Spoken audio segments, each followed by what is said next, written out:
Les entretiens médicaux d'Anguin avec AG2R La Mondiale. Alors, on va maintenant essayer de voir où on en est de cette épidémie de corona, où on en est sur le plan du traitement, de la réanimation, sur le plan des séquelles également. On va s'intéresser notamment aux séquelles cardiaques. On va recevoir dans un instant le docteur Thierry Laperche qui est cardiologue. Et on va s'intéresser aussi aux séquelles et au suivi des malades avec la consultation séquelles de l'hôpital Foch. Thierry Laperche, je vois que vous êtes avec nous. Donc Thierry Laperche, vous êtes cardiologue au centre cardiologique du Nord, Saint-Denis. Le cœur au temps du coronavirus, c'est le titre de votre communication. Je vous laisse la parole pour une quinzaine de minutes. Bonjour d'abord et vraiment merci de nous rejoindre un samedi matin pour cette communication. Merci. Effectivement, le cœur a été très impliqué dans cette crise du coronavirus. Il continue toujours à l'être. Et donc, je vais exposer dans cette présentation trois aspects. D'abord, comment le virus peut toucher le cœur. Deuxièmement, quel a été notre cœur de métier à nous cardiologues pendant cette crise. Et troisièmement, eh bien, comment s'est comporté notre cœur à tous pendant vis-à-vis du virus. Je pourrais avoir la diapo suivante, s'il vous plaît. Donc, comment on a très vite appris, diapo suivante. On a très vite appris, d'après les constatations émises par nos confrères de Chine, que les patients qui avaient des antécédents cardiovasculaires étaient des individus beaucoup plus à risque de décéder en cas d'infection grave par le Covid, enfin par le coronavirus. Vous voyez sur cette courbe, qui est ce qu'on appelle une courbe de survie, quand vous prenez un point au 15e jour, je n'ai pas de pointeur, j'en suis désolé, mais la courbe en gris figure les patients qui n'ont pas de maladie cardiovasculaire. Eh bien, vous voyez qu'au 15e jour, ils ont une survie estimée à peu près à 95%. En revanche, lorsque l'on a des antécédents de maladies cardiovasculaires, ce taux de survie chute à 50%. La différence est quand même de taille. Diapo suivante. Le deuxième petit vent de panique dans la communauté cardiologique a eu trait aux particularités de ce virus. On vous l'a dit, pour pénétrer dans la cellule, il se fixe à un récepteur. Ce récepteur, c'est en quelque sorte une clé qui permet d'ouvrir la serrure pour pénétrer dans la cellule. Ce récepteur ACE2 est un récepteur que nous connaissons très bien en cardiologie puisqu'il intervient dans la régulation de la pression artérielle, également dans le mode d'action de certains médicaments que l'on utilise dans l'hypertension artérielle. Donc, fallait-il arrêter ces médicaments? L'hypertension était effectivement un risque ou pouvait-elle favoriser la pénétration du virus dans les cellules? Beaucoup de questions en suspens. On n'a vraiment pas encore beaucoup de réponses. Beaucoup d'études sont en cours. On ne peut pas se permettre des conclusions hâtives. Ce que l'on sait d'ores et déjà, c'est qu'il n'y a pas de différence particulière entre les différentes classes de médicaments antihypertenseurs et qu'il faut les continuer quoi qu'il arrive pour bien assurer la protection de votre régulation de la pression artérielle. Diapo suivante, elle est un petit peu complexe et je vais la résumer puisque c'est les joies du direct, si je puis dire, en l'absence de pointeur. Mais de quelle façon le virus va aller avoir des complications cardiaques? D'abord, il faut savoir que ces complications cardiaques existent, mais ne sont pas forcément très fréquentes. On considère qu'il y a eu 15% de patients qui ont eu effectivement une atteinte cardiaque. Le virus peut attaquer directement les cellules cardiaques, le myocarde, en donnant une inflammation de cette cellule, ce qu'on appelle une myocardite. Cette myocardite va avoir deux complications essentielles. D'une part, elle va pouvoir donner des dérèglements au niveau du rythme cardiaque, donnant des arythmies, dont certaines d'entre elles peuvent être mortelles. Deuxièmement, cette atteinte myocarditique va altérer la propriété contractile du cœur et va donner de l'insuffisance cardiaque, c'est-à-dire un cœur qui se contracte moins bien que la normale. Le virus peut aussi attaquer les cellules qui tapissent nos différents vaisseaux et au niveau des artères coronaires, cette agression peut entraîner une occlusion de ces artères, déstabiliser des états coronariens déjà précaires et faisant le lit de l'infarctus du myocarde. Le virus, lorsqu'il attaque les poumons, va donner lieu à ce qui est la majorité des cas, va donner une inflammation et une réponse inflammatoire qui peut être très disproportionnée avec sécrétion de substances toxiques, les cytokines, ce qu'on appelle l'orage cytokinique. Et ces cytokines ont elles aussi un effet très pervers et néfaste sur le tissu myocardique et sur les vaisseaux, pouvant donc donner lieu aux complications déjà évoquées. Le dernier point particulier du système cardiovasculaire, on a constaté une survenue très importante de phlébite. La phlébite, c'est quoi? C'est la survenue d'un caillot dans les veines de l'organisme. Et la dangerosité de ce caillot fait qu'il peut se fractionner et que le caillot peut migrer, partir et finir sa course en allant se bloquer dans une artère pulmonaire, donnant donc des complications respiratoires. Et vous imaginez bien la gravité d'une telle complication chez des patients dont le poumon est déjà atteint par le coronavirus. Et on peut imaginer un taux non négligeable de décès par embolie pulmonaire dans ce type de pathologie. Dans notre centre, nos collègues réanimateurs qui ont pris en charge ces Covid ont rapporté un taux élevé de phlébite à la phase aiguë dès la prise en charge, puisque 65% des patients qui entraient en réanimation, le premier jour, avaient déjà des phlébites des membres inférieurs. À la 48e heure, ce pourcentage passait à 80%. D'où l'utilisation de façon systématique maintenant d'un traitement anticoagulant, donc qui a pour finalité d'éviter la formation de ces caillots. Diapo suivante. Les cardiologues, à l'instar de tous les professionnels de santé, ne sont pas restés les bras croisés. Les cardiologues ont l'habitude de l'urgence de par les infarctus, mais également ils ont l'habitude de la réanimation avec les suites de chirurgie cardiaque. Donc, ils disposent d'un plateau technique tout à fait apte à recevoir des patients dans un état critique. Des recommandations ont été émises par les agences régionales de santé. Dans celle-ci, dans la rédaction de ces recommandations que j'ai participé, là en Île-de-France, on essayait de garder des lits de quantité suffisante, à la fois pour accueillir des patients atteints du coronavirus et également continuer notre activité de prise en charge d'infarctus. Tout cela, finalement, on a été pris de court par le côté très brusque, très brutal et la déferlante des patients Covid qui ont finalement rempli tous les lits de façon très rapide. Dans notre centre, on disposait de 34 lits équipés de respirateurs, c'est déjà beaucoup. Eh bien, en 48 heures, ces 34 lits ont été pris d'assaut, si je puis dire, par des patients atteints du coronavirus. Diapositive suivante. Et d'autre part, on a vu arriver en quantité moins importante des patients souffrant d'infarctus. Là, vous avez un petit schéma sur une étude qui a été réalisée en France sur un certain nombre d'hôpitaux accueillant des infarctus. Vous avez la ligne au milieu, c'est la date du confinement. Tout ce qui est à gauche, quand vous faites là, ce sont les semaines qui précèdent le confinement. Vous additionnez les colonnes saumon et les colonnes violettes et vous avez à peu près le taux d'infarctus hospitalisé dans ces services. Donc, avant le confinement, il y avait en moyenne entre 170 et 200 patients hospitalisés pour infarctus. Après le confinement, vous voyez que ça chute d'au moins 30 à 40% pour arriver à 100 patients hospitalisés. Alors, la cause n'en est pas univoque, certainement. Les patients ont peut-être eu peur d'être hospitalisés, ils ont eu du mal à joindre le SAMU, on l'a évoqué au premier jour de la crise, on vient de l'évoquer.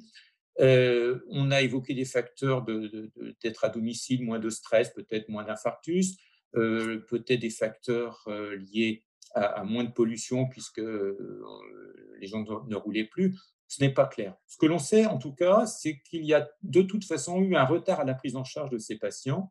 L'étude a été faite notamment à Hong Kong. Vous savez que l'infarctus est une course contre la montre. Il faut déboucher au plus vite l'artère pour préserver le tissu myocardique. Et habituellement, à Hong Kong, on considère qu'entre le début des symptômes et le moment où l'artère est débouchée, il s'écoule en moyenne entre 3 et 4 heures. Eh bien, pendant la crise du coronavirus, ce délai est passé à 7 heures. Et cette perte de temps se faisait essentiellement au moment de la période initiale, donc probablement soit des contextes psychologiques, finalement ça va aller, je n'ai pas envie d'aller à l'hôpital où il y a plein de Covid, ou alors j'ai du mal à joindre les systèmes d'urgence. Diapositive suivante. Diapositive suivante, je vous remercie. Voilà. Moins d'infarctus hospitalisés, certes, mais finalement plus d'arrêts cardiaques extra-hospitaliers. Sur ce schéma, vous avez eu un amas assez homogène de courbes sur les années précédentes où l'on voit que le taux de décès des arrêts cardiaques des arrêts cardiaques extra-hospitaliers est de l'ordre de 15 par million d'habitants. Eh bien, en rouge, la courbe qui monte, qui pointe, c'est ce qui s'est passé cette année, en 2020, alors que jusqu'au début du confinement, tout était à peu près comparable aux autres années, et bien d'un coup, la courbe explose et l'on passe à plus de 25 arrêts cardiaques extra-hospitaliers. Diapo suivante. Ça, c'était en Île-de-France. Alors, qui plus est, ces arrêts cardiaques ont un bien plus mauvais pronostic, puisque habituellement, sur les autres années, on considère que 25% des patients qui sont victimes d'un arrêt cardiaque extra-hospitalier arrivent en vie à l'hôpital. Eh bien, au moment du confinement, il n'était plus que 10 à 15%. Les raisons en sont multiples là encore. Le confinement fait que les gens sont isolés chez eux. Parfois, il n'y a personne pour les aider, pour être témoin de la scène, personne pour appeler. Il n'y a pas de défibrillateur disponible à la maison, et comme il y en a dans les lieux publics, par exemple. Le témoin ne sait pas forcément faire le massage cardiaque externe qui permet de maintenir le patient en vie dans l'attente de l'arrivée des secours. Bref, tous ces facteurs confondus font que le pronostic de ces patients était bien plus mauvais. Diapositive suivante. Et je voudrais, pour terminer, m'attarder un petit peu sur ce qui s'est passé, puisque le cœur, vous savez, ceux du Rousseau, ce n'est pas seulement un organe, mais c'est aussi du sentiment. Moi, j'exerce dans un centre privé, donc pas très loin d'Enghien, le Centre cardiologique du Nord. On dispose à peu près de 200 lits d'aigus. Et effectivement, du jour au lendemain, on a vu notre activité qui a été totalement bouleversée par cette arrivée de patients graves, hein, puisqu'on a un plateau lourd, plateau technique, on en a mis à disposition de ces patients. Diapositive suivante. Vous avez tous en tête ces images de corps inertes, hein, sédatés, intubés, ventilés, avec des électrodes, des sondes, et ce personnel qui est masqué, ganté, protégé. Diapo suivante. Ces services de réanimation lourdes, vous voyez tous les dispositifs qu'il y a, c'est pas très simple, hein, c'est pas un Mikado, mais c'est bien compliqué de s'y retrouver. Diapositive suivante.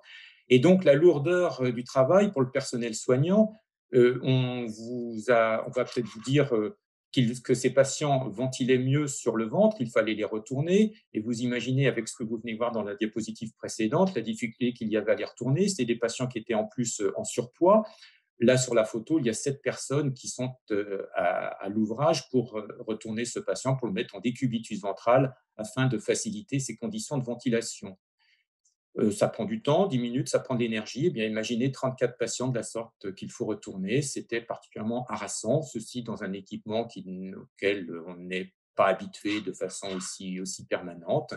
Diapositive suivante. Les corps donc sont fatigués, les petits soins, les attentions sont toujours appréciés. Quand vous vous trempez, vous nettoyez les mains 25 fois, 30 fois par heure avec du soluté hydroalcoolique, quand vous passez 12 heures sous le masque, ce sont des conditions de travail qui sont quand même qui ne sont pas simples. Diapositive suivante.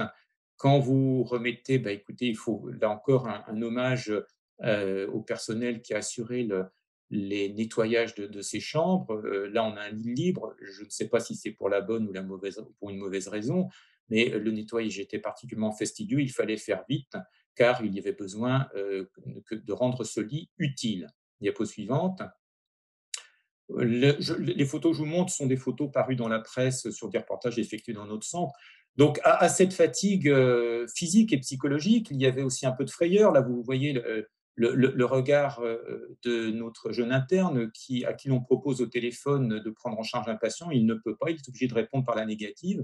Il faut savoir qu'au pic de la crise, de l'épidémie, nous étions à peu près dans l'obligation de refuser 2 à 3 patients par heure. Or, c'est toujours un crève-cœur pour un praticien d'être dans une telle situation. Diapositive suivante. L'angoisse se lit également dans le regard de nos pharmaciennes lorsqu'elles font le compte des stocks. On consomme à peu près 1000 masques par jour. On avait une réserve de 8000 masques et il n'y en avait plus de disponibles sur le marché. Donc, comment on va tenir? Pas de blouse ou très peu de blouse. Donc, on lance des appels.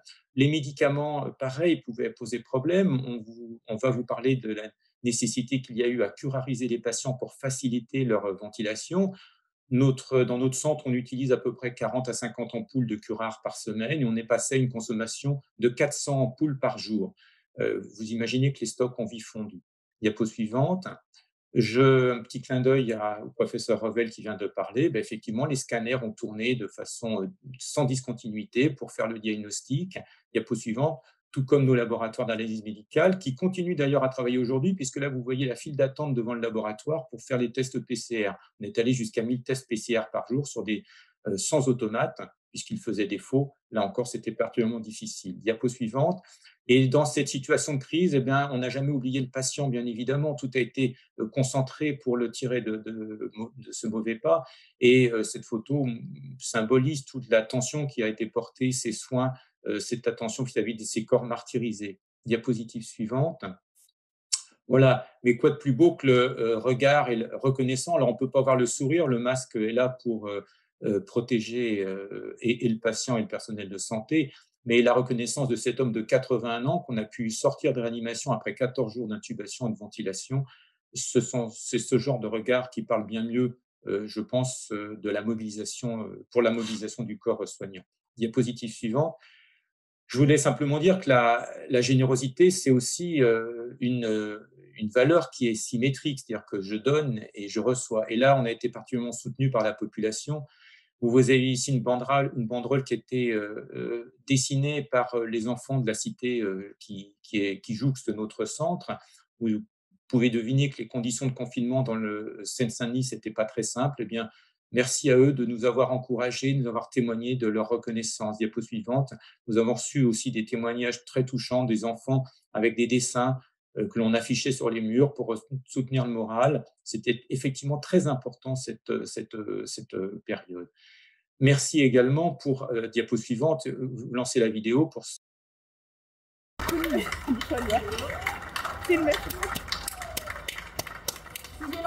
Déjà, bon. C'est bien, c'est bien.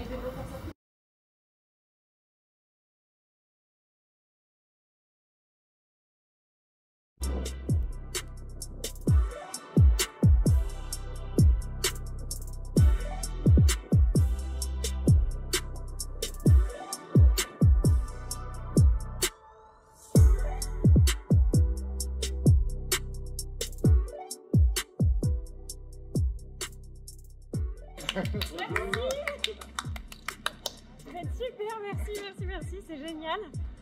Alors il y a plein de choses, il y a des choses qui peuvent...